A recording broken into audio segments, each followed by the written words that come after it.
Аллах Таала Кур'ан-ы Каримде айткан, эгер силер чыныгы тоокел кылышка тоокел кылып дегеле таква болсоңор, силер ойлобогон жактан Аллах Таала рызык берип коет. Сен ойлобогон жактан. Азыр ойлоп атасың, мына жерде иштеп жатам, мага мына жерде мынча айлык тийиш керек дегенчи, ойлобогон жактан бирөө келет, кысасы мынаны мен эмне кылышты билбей калдым, сизге тапшырдым, каяка иштесеңиз ошол жака иштетиң. Андай акчаны өмүрүңдө көргөн эмессиң да. Ал жашоодо толтурат алчы. Мисалы мен медресени 2010-жылы бүттүм. Бүткөндө эле Бактияр бүттү, медресем бүттү болуп калды. Аллах Таала мүмкүнчүлүк берди. Кыргызстанда ошондо бүтүндөй айланып чыктым да, Жети областычы. Агартуу иши менен, жеткириш мененчи. Ушунчалык. Иштеген ишиң жок, бирок Кыргызстанда айланып жүрүм да.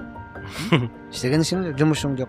Анан медресеге келсем, мен менен чогуу бүткөн балдар ойдонуп отурат. Не кылып отурасыңар, азыр жумуш жок. Бир нормальный жумуш таап бербейсизби депчи. Анан точно жумуш кыласыңар десем, ооба деди. Айттым, тиги жерде 40 күндүк табачы келиптир.